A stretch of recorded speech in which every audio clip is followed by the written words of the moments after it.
Professor Anand Prakash Tripathi Ratnesh. व्याख्यान का विषय है योग का स्वरूप। जैसा कि हम जानते हैं कि महर्षि पतंजलि द्वारा प्रवर्तित योग दर्शन में योग की विस्तृत व्याख्या मिलती है। महर्षि पतंजलि जिन्होंने योग दर्शन का प्रवर्तन किया, उनका ग्रंथ पातंजल सूत्र इस योग दर्शन का आधारभूत ग्रंथ माना जाता है।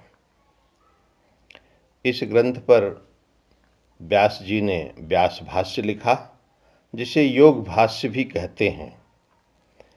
योग भाष्य की व्याख्या के रूप में वाचस्पति मिश्र ने योग तत्व वैसारदी ग्रंथ लिखा है और विज्ञान भिक्षु ने योग वार्तिक ग्रंथ लिखा है। इन ग्रंथों के अतिरिक्त कुछ वृत्तियां भी मिलती हैं, जैसे भोज वृत्ति, नागकेश वृत्ति, अनिरुद्ध वृत्ति। ये ग्रंथ योग दर्शन के आधारभूत ग्रंथ माने जाते हैं, जिसमें पातंजल सूत्र मूल ग्रंथ माना गया है। जहाँ तक अन्य भारतीय दर्शन हैं, उनमें आत्मा की प्रबलता है, आत्मा को अत्यधिक महत्व दिया गया है और प्रायः शरीर को हेय माना गया है।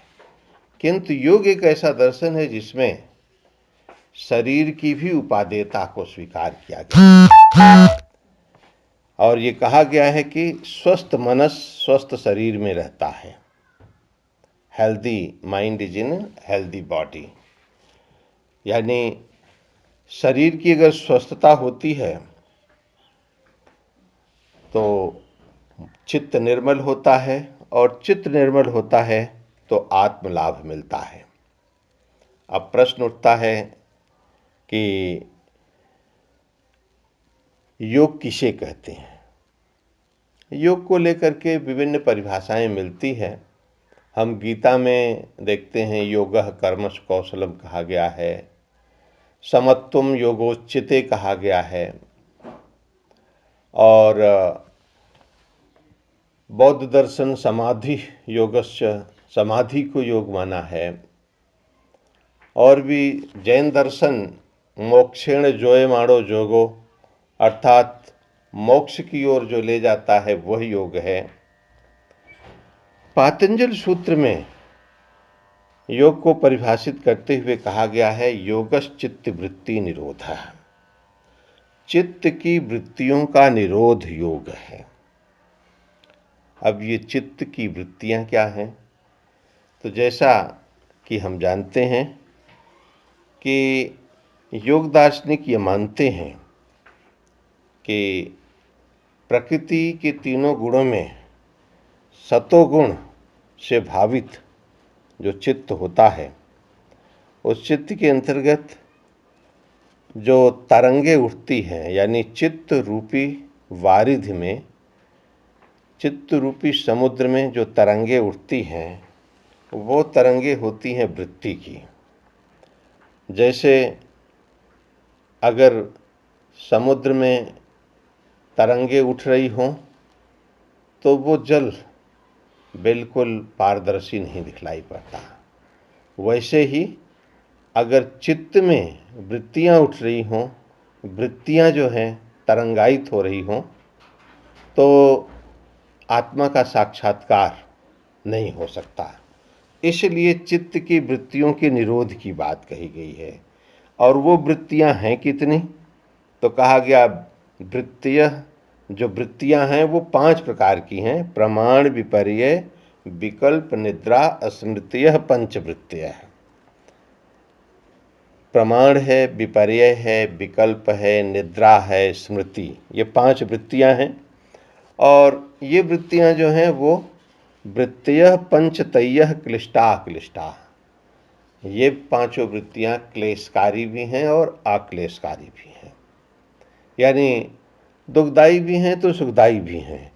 अब ये वृत्तियां हैं क्या? तो प्रमाण वृत्ति पहली वृत्ति है। प्रमाण वृत्ति को परिभाषित करते हुए पातंजल योग सूत्र में कहा गया प्रत्यक्षम अनुमानम आगमः प्रमाणानि, यानी प्रमाण वृत्ति जो है वो प्रत्यक्ष है, अनुमान है और आगम है। ये तीन प्रकार के प्रमाण को प्रमाण वृत्ति कहा गया है। प्रत्यक्ष, जैसा कि हम जानते हैं कि इंद्रियों का जब अर्थ से सन्निकर्ष होता है तो वो जो ज्ञान हमारे चित्त में बैठता है तो उसको प्रत्यक्ष वृत्ति कहा गया है। इसी तरह से अनुमान जो है व्याप्ति के आधार पर जो चित्त में ज्ञान होता है वो अनुमान वृत्ति है, और शब्द प्रमाण के द्वारा जो ज्ञान होता है वो आगम वृत्ति माना गया है। ये वृत्ति इसलिए है कि एक तरह से योग साधना के अनुकूल नहीं होते।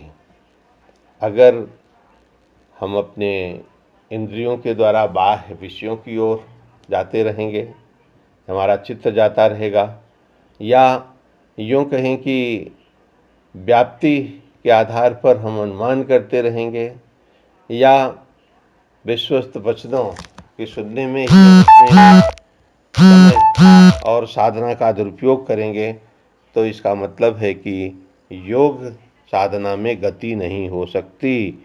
इसलिए ये प्रमाण वृत्ति है, और ये प्रमाण वृत्ति चाहे क्लिष्ट रूप में हो या अक्लिष्ट रूप में, दोनों रूप में ही उपयुक्त नहीं है। विपर्यय, दूसरी वृत्ति है विपर्यय।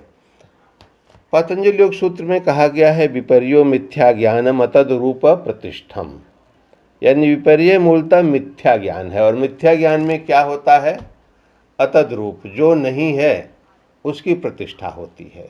जैसे हम देखते हैं कि रात्रि के अंधेरे में है तो रस्सी, सर्प नहीं है, लेकिन सर्प की प्रतिष्ठा हो जाती है, तो ये विपर्य है, ये मिथ्या ज्ञान है।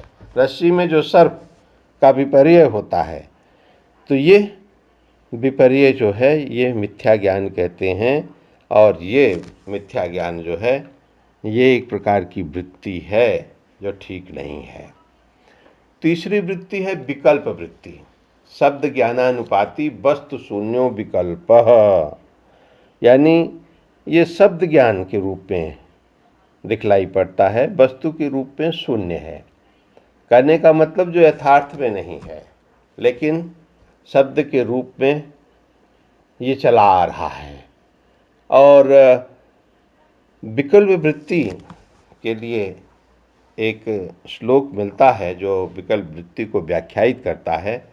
मृग तृष्णांभस्य स्नातः ख पुष्पकृत शेखरः एवं बंध्या सुतो याति सशृंग धनुर्धरः, यानी विकल्प वृत्ति के जो प्रमुख उदाहरण हैं सबको एक ही श्लोक में समाहित करते हुए कवि कह रहा है कि मृग तृष्णा के जल में स्नान करके, हम जानते हैं कि मृग तृष्णा जो है ये केवल शब्द ज्ञानानुपाती है, वस्तु के रूप में मृग तृष्णा कुछ नहीं है। तो मृग तृष्णा के जल में स्नान करके और सिर पर आकाश कुसुम को धारण करके हाथ में सशृंग धनुर्धरः, खरगोश की सींग का बना हुआ धनुष लिए हुए इस प्रकार का बंध्यापुत्र जा रहा है। अब ये इस श्लोक में चारों जो उदाहरण दिए गए हैं, चाहे वो मृग तृष्णा हो, चाहे वो ख पुष्प हो, चाहे वो सशृंग हो या बंध्यासुत हो, ये चारों विकल्प वृत्ति के उदाहरण हैं, यानी ये वस्तु के रूप में इनका कोई अस्तित्व नहीं है। चौथा है निद्रा वृत्ति। अभाव प्रत्यालंबना वृत्तिर्निद्रा, अर्थात अभाव, यानी एक तरह से हम कह सकते हैं कि अवस्था तीन होती है, जागृत अवस्था, स्वप्नावस्था, सुषुप्तावस्था। तो अभाव किसका? अगर नींद में हैं तो जागृत अवस्था और स्वप्नावस्था के अभाव के प्रत्यय का आलंबन करने वाली जो वृत्ति है वो निद्रा है। जब तीन अवस्थाएं हैं, दो का अभाव कहेंगे तो निद्रा तो होगी ही, और हम जानते हैं ये निद्रा व्यापार नींद जो है ये योग के लिए कितना घातक है, चाहे वो सुखकर नींद हो या दुखकर नींद हो, दोनों नींद जो है ठीक नहीं है। और पांचवा है स्मृति वृत्ति। स्मृति वृत्ति को परिभाषित करते हुए कहा गया, अनुभूत विषया संप्रमोषः स्मृति ही। अनुभव किए गए विषय को न चुराना अर्थात प्रकट कर देना, ये स्मृति होती है। यानी स्मृति जब भी होगी अनुभूति के बाद होगी। पहले अनुभव करते हैं, फिर बाद में जब उसको याद करते हैं तो वो स्मृति होती है। तो अगर हम पुरानी यादों में पड़े रहेंगे और वो यादें चाहे दुखकर हों या सुखकर हों, तो योग साधना में आगे नहीं बढ़ सकते। इसलिए कहा गया कि ये पांचों वृत्तियाँ, चाहे वो सुखकारी हों या दुखकारी हों, ये दोनों ही ठीक नहीं है। कहते हैं जंजीर तो जंजीर है, चाहे लोहे की हो या सोने की। तो ऐसे ही वृत्तियाँ जो हैं वो चाहे क्लेश रूप में लोहे की जंजीर हों या सुख रूप में वो सोने की जंजीर हों, वो योग साधना में बाधक हैं, इसलिए वो ठीक नहीं है। तो अब प्रश्न उठता है कि अब इन पांचों वृत्तियों का निरोध होना योग है। यानी जब इन पांचों वृत्तियों से व्यक्ति मुक्त हो जाता है, इनको निरुद्ध कर लेता है, तब योग की स्थिति होती है। पर प्रश्न ये उठता है कि इनका निरोध होगा कैसे, कैसे ये पांचों वृत्तियां निरुद्ध होंगी। तो उसके लिए कहा गया है अभ्यास वैराग्याभ्याम तन निरोधः, अर्थात अभ्यास और वैराग्य से इन वृत्तियों का निरोध होता है। तो दो साधन बतलाए गए हैं पातंजल योग दर्शन में, एक तो है अभ्यास और दूसरा है वैराग्य। तो प्रश्न उठता है कि अभ्यास क्या है। अभ्यास के बारे में कहा गया तत्र स्थितो यत्नाभ्यासः, अर्थात चित्त की स्थिरता के लिए किए जाने वाला जो प्रयत्न है वो अभ्यास कहलाता है। यानी जब हम चित्त को वृत्तियों से अलग करने के लिए हमें चाहिए कि हम चित्त को स्थिर करने का प्रयास करें, और उसके लिए जो प्रयास हम करेंगे वही अभ्यास होगा। और ये अभ्यास जो है उसको विशेष रूप से बतला रहे हैं कि स तु दीर्घ कालम नैरंतर्य सत्कार सेवितो दृढ़ भूमि। इस अभ्यास की तीन विशेषताएं होनी चाहिए। अभ्यास लंबे समय के लिए होना चाहिए, दीर्घ काल के लिए होना चाहिए, यानी थोड़े समय से काम नहीं चलेगा तो दीर्घ काल का अभ्यास होना चाहिए। हम 1 साल का ले सकते हैं, 2 साल का ले सकते हैं। तो इसलिए एक तो अभ्यास दीर्घ काल का हो, दूसरा उसमें निरंतरता होनी चाहिए, कंटिन्यूटी होनी चाहिए। ये नहीं कि हमने 1 साल के अभ्यास का क्रम तो बना लिया लेकिन उसमें हम 5 दिन अभ्यास किए, 10 दिन गैप दे दिए, फिर 5 दिन अभ्यास किए, फिर 10 दिन गैप दे दिए, तो ये ठीक नहीं है। उसमें कंटिन्यूटी होनी चाहिए, निरंतरता होनी चाहिए। यानी जितना अभ्यास करें पर डे अभ्यास होना चाहिए। तो दीर्घकाल लंबे समय के साथ साथ उसमें निरंतरता होनी चाहिए, गैप नहीं होना चाहिए अभ्यास में। तो ये दूसरी बात। अब दीर्घकाल का व्रत भी ले लिया, निरंतरता का भी व्रत ले लिया, लेकिन अगर रुचि नहीं है, रुझान नहीं है, आस्था नहीं है, समर्पण नहीं है, श्रद्धा नहीं है, विश्वास नहीं है, तो वो अभ्यास किसी काम का नहीं होगा। ये उस बालक की तरह होगा जो बालक माता पिता के डर के मारे बस्ते लेकर के बैठ जाते हैं पढ़ने के लिए, और जब तक पिता घर में रहता है तब तक वो बस्ता लेकर बैठा रहता है। अगर पिता बाहर गए, बस्ता बंद किया, चल दिया, उससे पूछो कि वो 5 घंटे जब तक पिता उपस्थित थे 5 घंटे उसने क्या अभ्यास किया, क्या पढ़ाई की, तो 0 यानी 0। क्यों? क्योंकि उसकी रुचि नहीं थी, पढ़ाई में उसकी श्रद्धा नहीं थी, उसका समर्पण, उसकी आस्था नहीं थी। तो इसलिए कह रहे हैं कि ये जो है सत्कार सेवितो, अर्थात श्रद्धा, विश्वास, समर्पण, रुचि जरूर होनी चाहिए। तो ये 3 अभ्यास की मुख्य विशेषताएं हैं। लंबे समय का अभ्यास होना चाहिए, निरंतर अभ्यास होना चाहिए, और श्रद्धापूर्वक अभ्यास होना चाहिए। तो इस तरह से हम अभ्यास को पुष्ट कर सकते हैं। अब इसके पश्चात आता वैराग्य। वैराग्य किसे कहते हैं? प्रायः यही माना जाता है कि तृष्णा रहित होना वैराग्य है। अब ये जो वैराग्य है, ये वैराग्य मूलतः दो प्रकार का होता है। एक अपर वैराग्य, दूसरा पर वैराग्य। अपर वैराग्य में किससे तृष्णा का अभाव होता है? तो कह रहे दृष्टानुश्रविक विषय वितृष्णस्य वशीकार संज्ञा वैराग्यम। अर्थात दृष्ट माने देखे गए, अनुश्रविक माने सुने गए विषय के प्रति वितृष्णा होना, ये वशीकार वैराग्य है। जैसे प्रत्यक्ष जो हैं, क्या है प्रत्यक्ष? धन दौलत, खेती बाड़ी, सामान और अनेक प्रकार के संसाधन, सत्ता, ये सब क्या हैं? ये दृष्ट विषय हैं। तो इन दृष्ट विषयों के प्रति भी तृष्णा होनी चाहिए।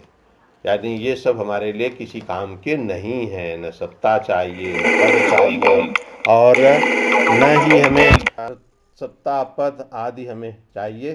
तो इसलिए सत्ता और पद के अभाव के कारण जो है, तो न तो सत्ता चाहिए, न पद चाहिए, न ही जो है किसी प्रकार के संसाधन चाहिए। सबसे वितृष्णा होना, ये जो है, ये एक तरह से वशीकार वैराग्य में दृष्ट वशीकार वैराग्य है। और अनुश्रविक, जैसे हम सुनते हैं कि स्वर्ग है, स्वर्ग में सुख है, अप्सरा सुख है, बहुत सारे सुख हैं, ये सुना हुआ जो सुख है, उनसे भी तृष्णा होना। तो प्रत्यक्ष चीज़ों से और सुने गई चीज़ों से भी तृष्णा होना, ये वशीकार वैराग्य है, जिसे अपर वैराग्य कहा गया है। लेकिन इन सबसे श्रेष्ठ है पर वैराग्य। और वो पर वैराग्य क्या है, उसके बारे में कहते हैं तत्परम पुरुष ख्यातेर गुण वैतृष्टम।